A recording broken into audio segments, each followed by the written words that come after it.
So today's topic, I think that you'll have some pretty cool insight on, because some things might have happened when you were playing professionally. But I think it's coming up a lot in the esports space a lot, and that's cheating. People being cheating in different ways, either in professional ways. Some of the big things that have happened lately are the young kid, the Fortnite streamer Jarvis, doing some YouTube videos off stream and playing and doing aimbot and saying never do it, but showing like I don't know what the hell he's thinking. He's young, but again, like doing that, and that's cheating in a game. So he was banned for life at this moment. Now, I don't think I honestly truly do not believe like that. I believe that'll be lifted at some point, but it's going to be pretty long. I also was reading. Forgive me, I don't remember the exact team or the player's name, but there was a Rainbow Six Siege player that was basically pre-firing way too easily, and using a macro. They thought he was using a macro to use his operator special in R6. I haven't played R6 a lot, but I know that is something. Everyone's got like a special thing they do. So that they could get it off as fast as they could. So they could see people basically. And basically they were just banned without like an inquiry. They didn't say anything. They're just, he's banned. And then they didn't say anything about it afterwards. And his whole team was just like removed from the tournament, which is crazy. And then, before the World Cup, we had in Fortnite, we had the guys, the guys who may they were actually in trouble, but they got the short ban for teaming in a qualification. And then they ended up being in the Fortnite World Cup anyways. So that was interesting. So like those three things, right, are all can be considered cheating and against TOS, except they were handled completely different ways. So I guess the question here, or what we'd like your input on, Fear, is when you were playing, did any of this ever? I understand it's consoles a little bit different, right? And it's not, and lands are much harder to cheat in, but like, was there any huge fiascos like this when you were playing? I mean, you played for a very long time. I'm sure something happened in an online tournament or something. But like, what on those, maybe even those instances, like in terms of the punishment stuff, like what is the right way to handle this stuff? Man, tough subject, especially with the Fortnite, whole Jarvis and Ziff situation. Ziff was the guy who, his friends were feeding him kills, and Jarvis was just trying to create content. I think the main thing, the main, discrepancy, the difference why they were handled so differently, I think, it was in a tournament. So tournament has their own set of rules. So Ziff was given those certain set of disciplinary rules. For he was disciplined based on those rules. Jarvis was just disciplined based on the general cheating hacking rule. So that is why I think those were handled. And I don't know. That is, I fall. Cheating is bad. Obviously, just don't do it. Be smart. Think about it. I do think it was a little too harsh, but the fact that on Jarvis, you mean? On Jarvis, regardless, I mean, I don't know. It's very tough, because hacking is hacking. He did it. It was for content, regardless. And so he got the wrath of Epic Games, just like general rule. Like if you hack, you're banned, and that's it. You can't play the game anymore. Exactly. Yeah, there's no wiggle room there. That's unfortunately how it is. That's how it is. And, like if you were directly breaking that rule. Right. So, and unless, they're, then they're just playing, he's special. We can't treat him special. We have to treat him like everyone else. So it's just it's just because tough. you run that risk if you for sure you are lenient, even if you're fair, if you lean unfair or even lean towards lenient, people will think you're being overly lenient because of his name, who he is, the team he's on. And that just opens Pandora's box for all the people that had been banned for hacking in general. And like as far as Halo and my professional experience goes, back then there wasn't a huge, it was hard. Like the only thing you could do kind of, and Trevor, you could kind of probably relate to this is like, it would be like stealing signs in baseball. Ooh, that was actually part of this conversation, so I'm glad you brought that up. But yeah. Yeah. You could, so in these Halo tournaments, we were playing on main stage, and like all like, esports stadiums are like, for the viewer, they have huge projection screens of your point of views on. Yeah. So you could technically have the coach or anyone look and see where the other players are at any given time. Exactly. That is the only way you could have cheated at a tournament in person with because it was console. It wasn't really computer, so consoles didn't really have any aim hacks like that. Yeah. Pretty very down. Obvious if they did. Yeah, it was very locked down. That was the only way of cheating that you really could do, and it was kind of like stealing signs. Screen cheaters. Screen peeking. Exactly. And even then, it wasn't. There was never any like huge fiascos with it. No one ever got caught if they did it. We couldn't do it because we would literally have to like stand up, turn around, like look up into the sky, and that would be the only way to do it. And I don't think anyone ever did it. And if they did do it, it would have a very small, minuscule effect for, it's. Yeah. So it didn't really touch base in the Halo scene at all. Okay. Online, you could certainly stand by and cheat. Back in Halo 2, man. Woo! Yeah. That might have been I hated that. So that could have been games too, bro. That for console, that might have been like the inaugural, way to cheat. Who knows? Pull the cord. Cheat. The original cheat. Pull the Ethernet cord. You're host of the game, and you get to run around and do whatever you want. You steal the flag, plug the Ethernet back in, and everyone comes back, and you're like halfway across Zanzibar in a Jeep, in a Warthog, and you're winning the game, and you're just screaming and having fun with your friends. We're winning. While everyone else is just like banging their monitors, like, yeah. That was definitely a thing back in the day in Halo. It was a huge thing because the Halo, I mean, there was nothing like the Halo 2 ranking system.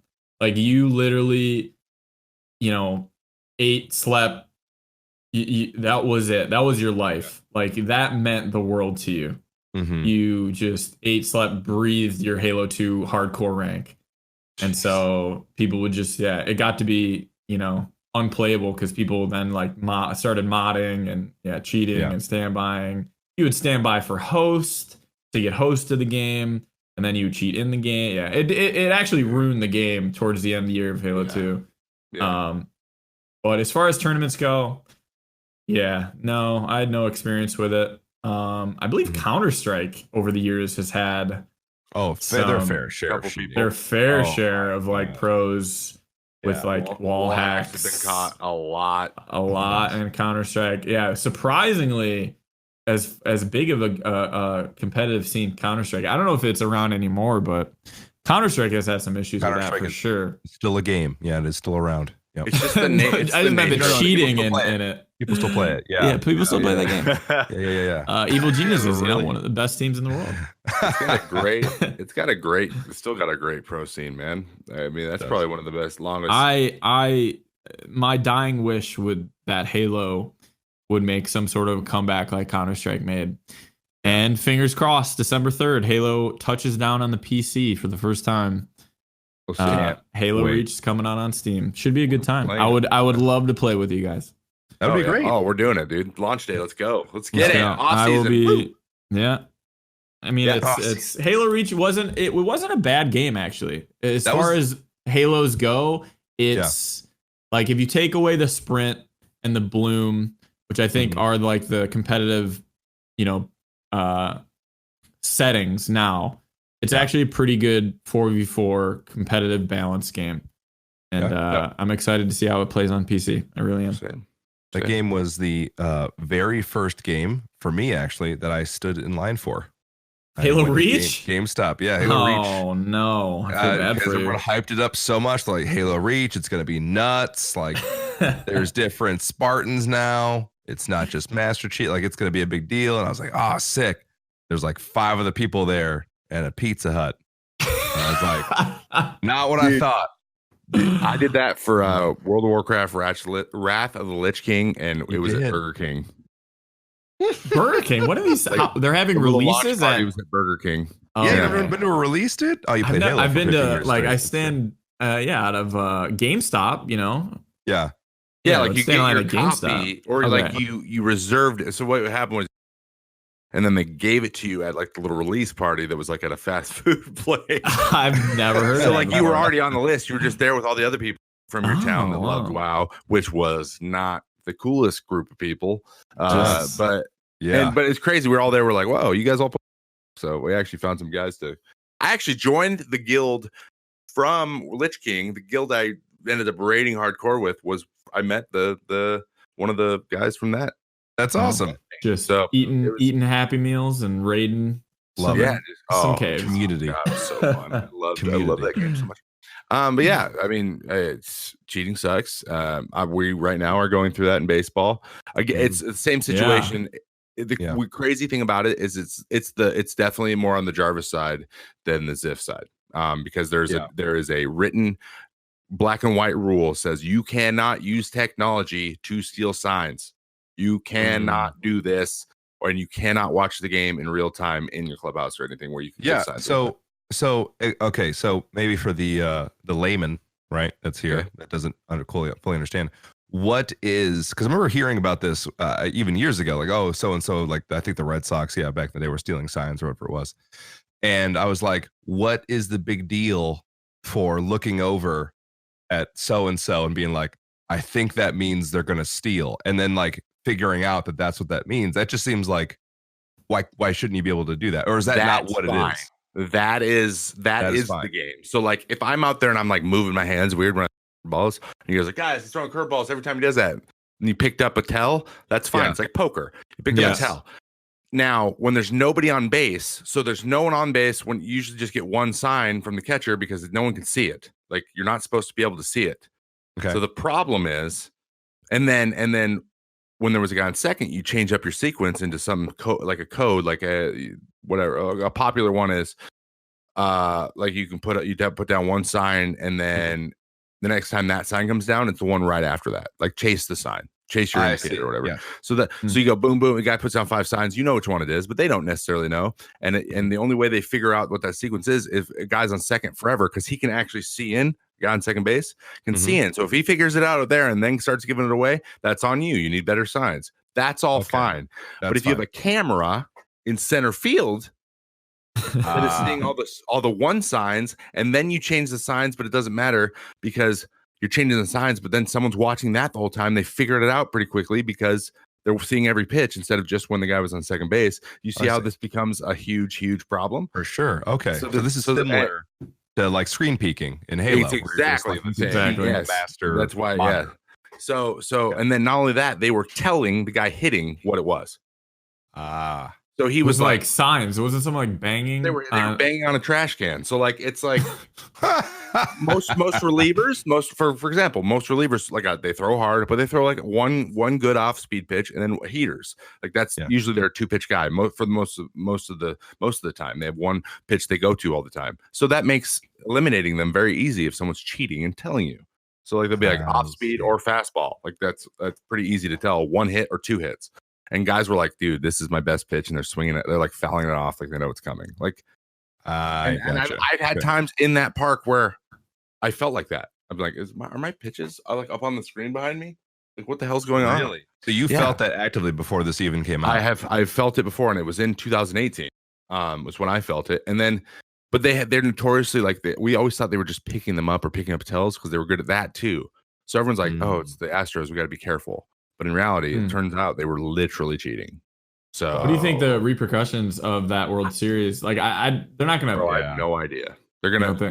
You can't take away. It's not like it's not like you could strip a. They're not gonna take it away because it's a business. So that would be like, it's hard to like say, hey, you money owe back. us. You you can fine them, which we're probably happy in a big way. But the draft is probably going to get decimated. They'll be like, you don't get any drafts in the first 5 rounds, for 3 years. Because that's crazy. That's insane. Not getting a top 5 round pick for 3 years or something that would cripple you. Yeah, getting first rounders is really important to baseball. Really, because all their best players are first rounders. Literally, their whole team.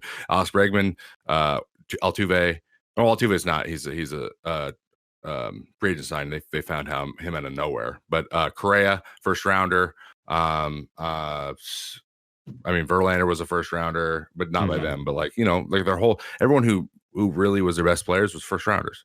So they built the core of their team around their first round picks. So if they don't get any, it's gonna. I don't know how it's gonna happen. It doesn't make me very happy because I have 4 runs on my ERA from that game where they all of course.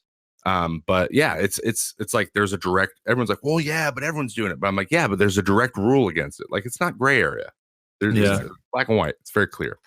Yeah. I think that in that situation you have to be stricter when they're directly breaking a rule as opposed to like a gray area. Like, were they doing it? They probably were, but we don't have hard evidence. So let's ban them for a little bit and then give them another chance. But anyway, moving on. We have